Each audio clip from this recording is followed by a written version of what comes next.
Okay, so you should be on page 17 of the notes. You could pause the video here to highlight things I have highlighted. These are things that we will need to know.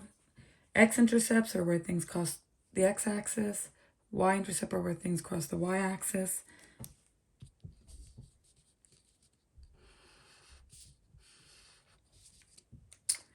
For something to cross the x-axis, y will equal 0, and then for something to cross the y-axis, x will equal 0. I would also highlight this stuff if I were you. These are things that we will be using today and throughout the unit. All right, using what we see up here, so this is slope-intercept form, and when something looks like this, you're allowed to figure out what the slope is and what the y-intercept is. The letter for slope is M, the letter for y-intercept is B. So looking down at this example, make sure y is alone, and then figure out what your slope and your y-intercept are. So here, slope is the number that's attached to x. So this one is 3. And your b is whatever comes here with the sign that comes in front. So your b is -7. Looking over here at this example, you can see I drew this little box because the y is not alone, right? If you draw a line down the equal sign, it has this -1 here. How do I get rid of that? Opposite of -1 is +1. And you end up with y is equal to -2/3x plus 1. So this is what I'm going to be using to figure out what my m and my b are. My m comes before the x, -2/3. My b is what's added or subtracted at the end, which is a +1. All right, you can turn the page to page 18.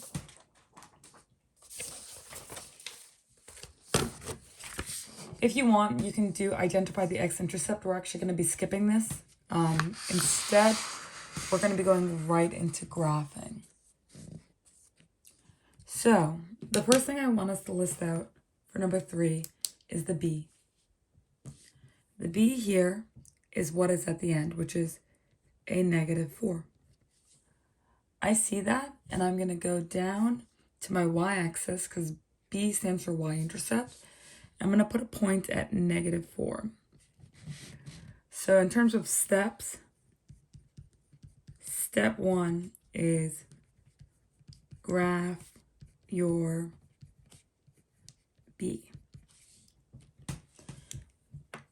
Now I'm going to use this b in a moment, but first I'm going to also say what my slope is. My slope is the number that comes in front of x.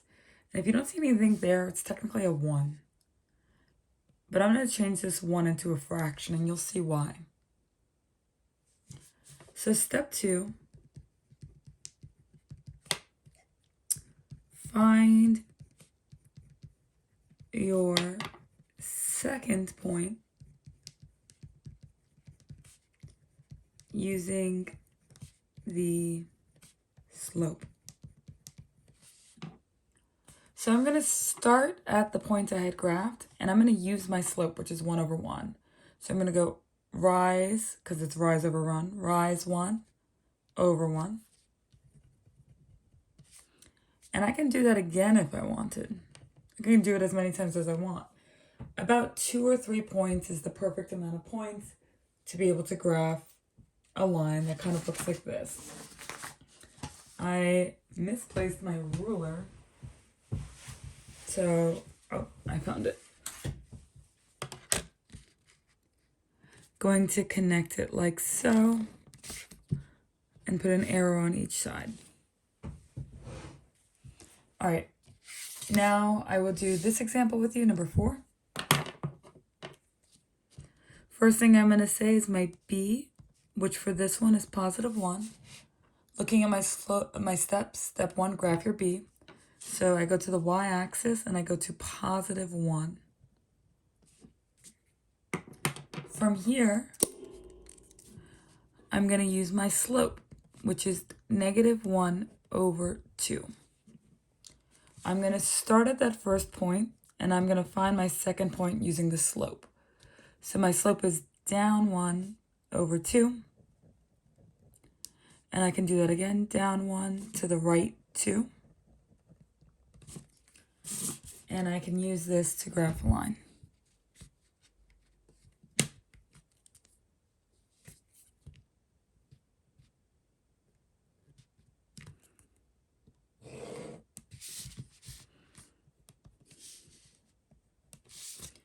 Hopefully you can see this slope was positive, so that's why it's going in the positive direction. This one was negative, it's going in the negative direction. We're going to talk more about that later.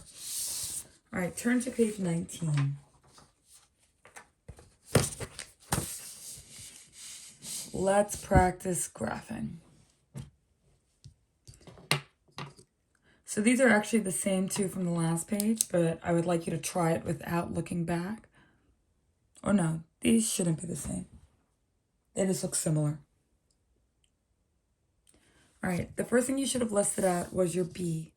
So here my b is equal to positive 1. And I will use that. I go and graph a point at positive 1.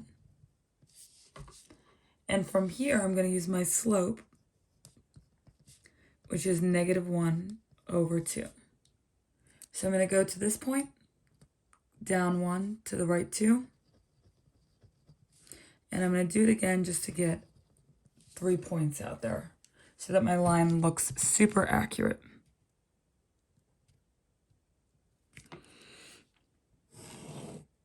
Perfect.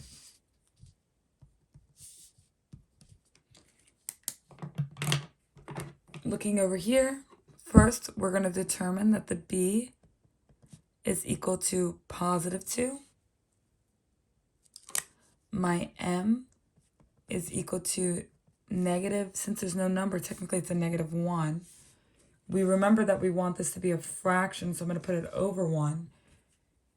Now when I start graphing, first you're supposed to graph the b, and the b is positive 2. From here I'm going to go down 1, over 1. And I will do that once more. I can go ahead and connect these.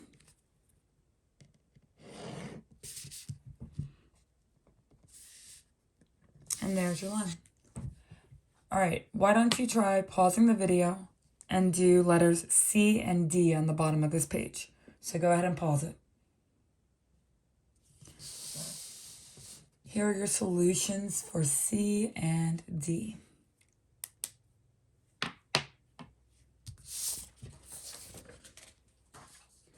Turn the page to page 20. You could pause here to figure out what exactly I would like you to highlight. So we're going to be using the formulas rise over run and this one that you saw yesterday in the notes. And these are the two slope formulas we have. If something has a positive slope, it goes up, going from left to right. If something has a negative slope, it goes down from left to right. So let's look here at these two examples. We have these two things where we're trying to figure out what the slope is, and they give us these equations. You need to think, if this is a graph, I'm going to be using the slope the equation rise over run. You could put the yellow lines like this, the way that the textbook did it. You can put the yellow lines this way. No matter what, you're going to get the same one. All right, so let's look how much it rose. Ooh. This is where it rose, right? So if you started at this point, you went this way 6 and up 5. So it rose positive 5. And it also ran in the positive 6 direction. So your slope is 5 over 6. For this one, it started at this point and then went down. So since you went down, the rise is a negative 3 and the run is a positive 2. On the next page, you'll end up seeing what happens if you go the opposite direction. They also gave us these little points here, and I just want to show you what it looks like if you decided to use that equation. You get the same answer. All right, turn to page 21. All right, let's pause the video here and you can all try to figure out what the three slopes are for this.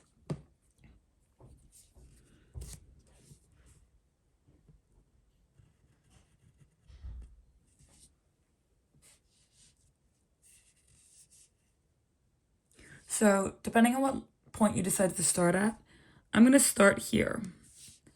And from this point over here, I'm going 5 units in the negative direction. And then right here, this line, from this point to this point, I went up 1, which means positive 1. So we know that our slope is rise over run. So for this one, I rose a positive 1, I ran a negative 5. If you have it that it's negative 1 over positive 5, that's fine. It's the same thing. All right, let's look here. I'm starting at this point and I'm ending at this point. So I'm going to draw the lines like this so it's easy for me to see. I went this direction 6. That's in the positive direction. I went up 2, so that's also positive. And I know that my slope is rise over run, so I had risen 2, and I ran 6. But the interesting thing about this one is you can reduce this. It should reduce to 1 over 3. Now this last one, again, drawing these lines like this so it's easier for me to count spaces. I'm going to start at the lower point, then make my way to the higher point. I went this way, positive 2, and I went up 1, 2, 3, 4, 5. Slope is rise over run. The rise was 5. The run was a positive 2. This cannot reduce. This is my final number for the slope. All right, let's look at these. These are a little bit weird.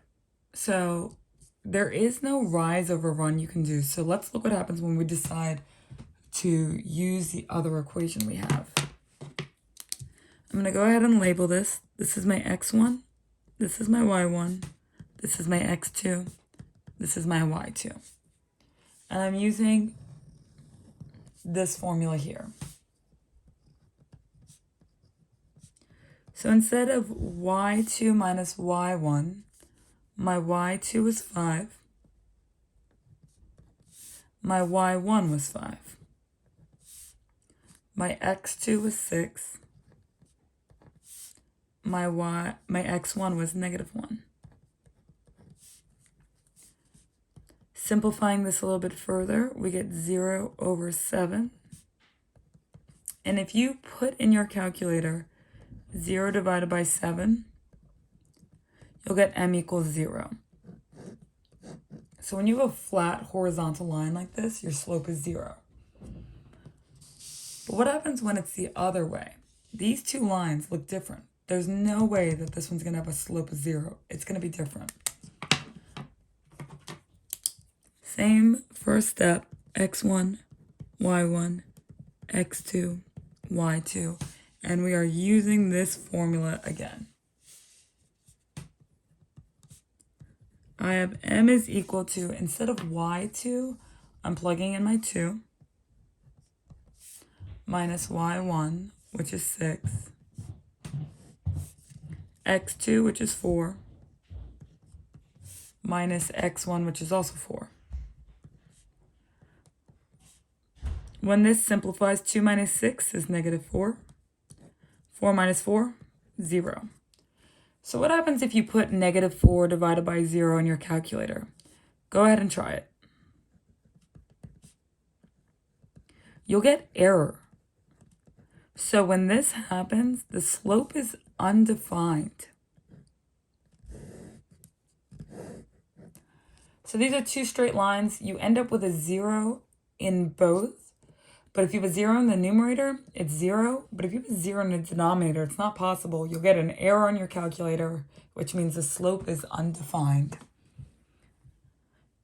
If you look at the bottom of your page, who is Slopeman Larry? I'm going to take a second, pause the video, copy this down, try to copy it down as exactly as it looks, and I'll explain it.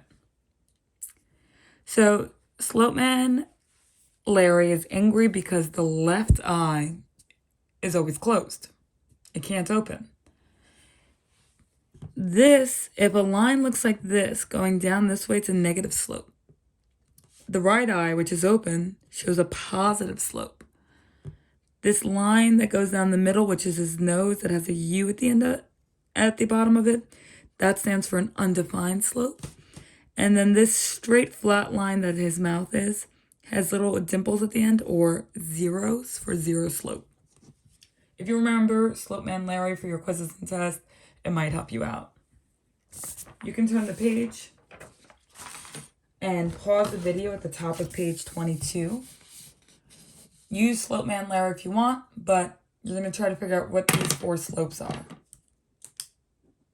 You should pause the video if you haven't already. All right.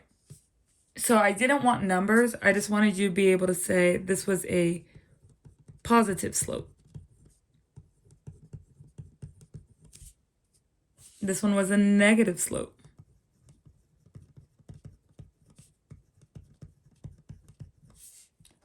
This one was a 0 slope. And this was an undefined slope.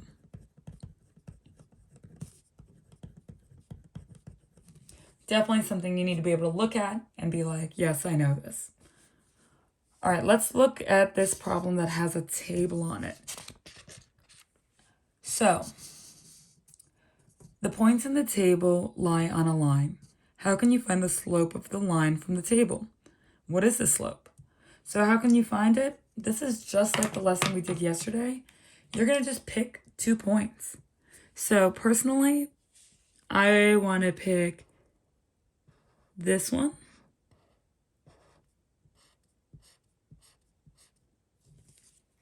So one of the points I'm picking is 1, 8. And the other point I'm going to pick is this one over here. Maybe you decide that you want to pick a different point or different 2 points from the table. No matter what, that's fine, because you and I will get the same answer.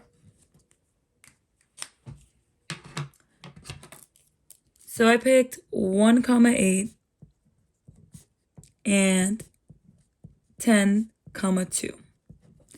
I'm going to start off by labeling that this is my x1, this is my y1, this is my x2, this is my y2.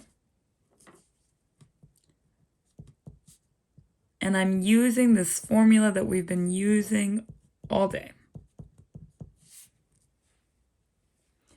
All right, instead of my y2 minus y1, my y2 is 2.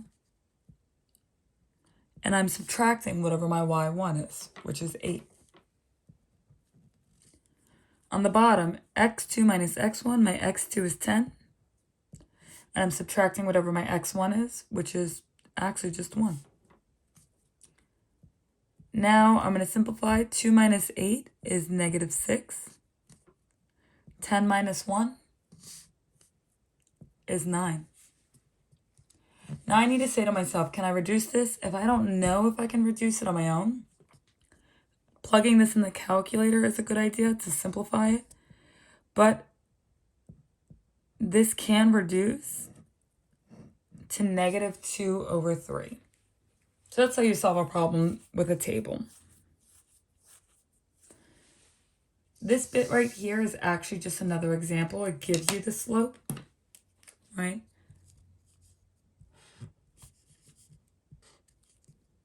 The slope is negative 2 over 3, as shown there.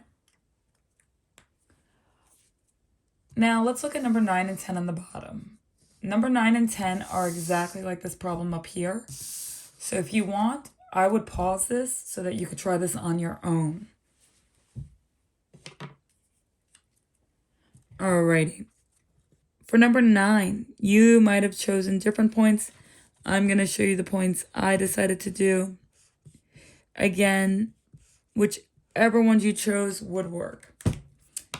So the first point I chose was 1, 2. And the second one I chose was 3, 5. This is my x1, y1, x2, y2. So using this formula that I have right here, I'm doing y2 minus y1. So that's 5 minus 2 over x2 minus x1, which is 3 minus 1. I end up with 3 over 2. There's nothing left to simplify. That is the final answer for the slope. M stands for slope as a reminder, and that's what we are solving for. For this next problem, I'm going to pick these 2 points in the middle because I want to help you see what happens with negative signs.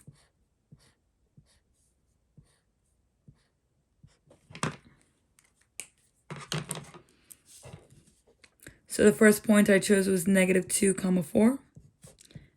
And the second one was negative 1, 2. So y2 minus y1. y2 minus y1 is 4.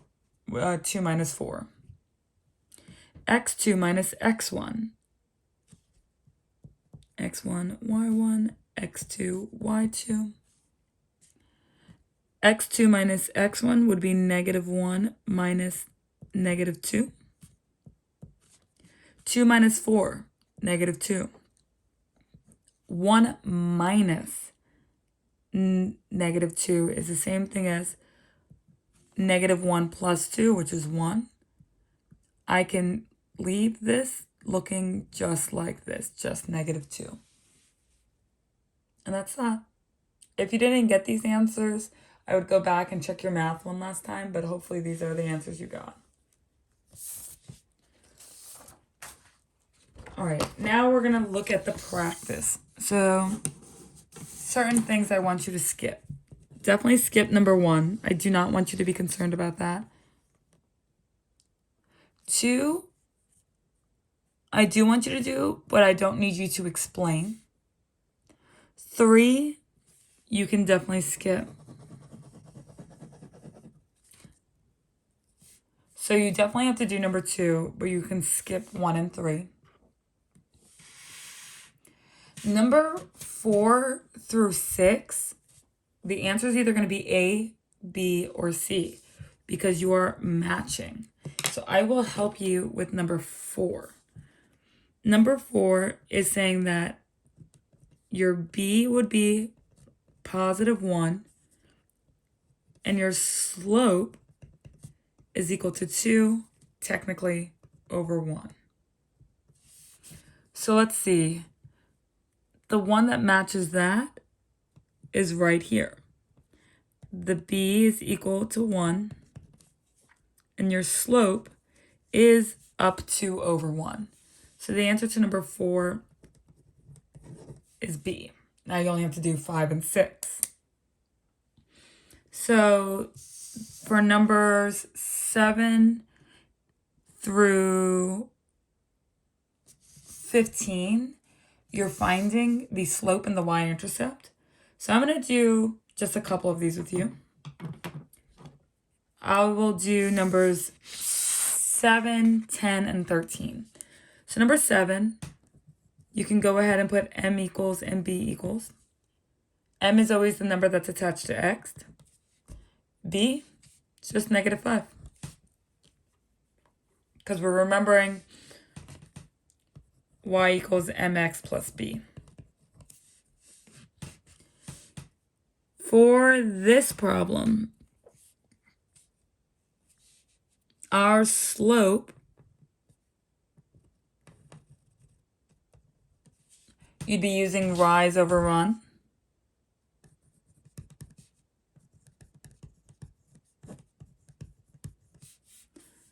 And that would give us m is equal to rising 1 running 1, 2, 3, 4, 5, 6. The b for this one is tough. I would be fine if you kind of rounded it to negative 3.2.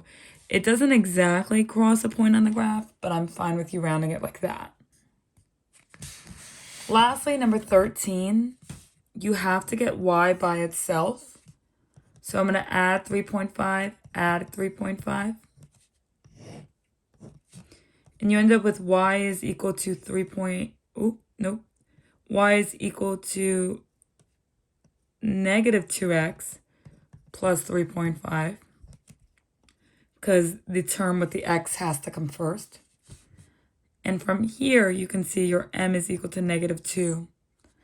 Your b is equal to 3.5.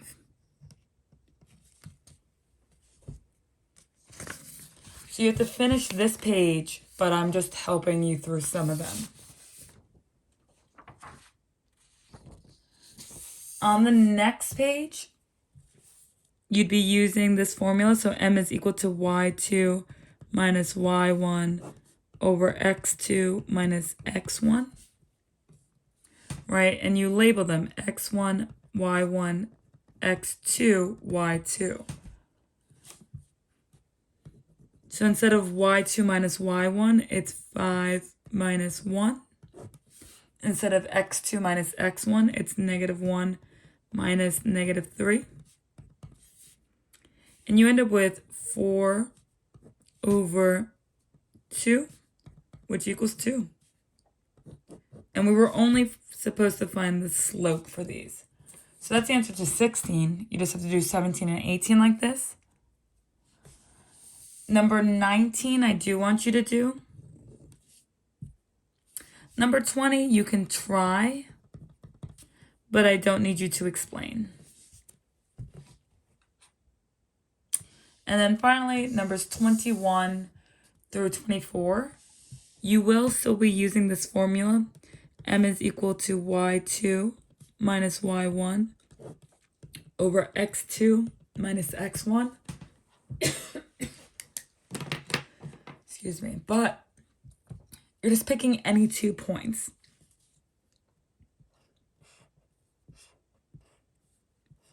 So for me, for this example, I would pick these 2, which is 1, 2 and 3, 10. So instead of y2 minus y1, it's 10 minus 2. Instead of x2 minus x1, it's 3 minus 1. You end up with 8 over 2, which equals 4. So your slope is 4. All right, based off that, you should be able to finish these problems up to page 24. Good luck.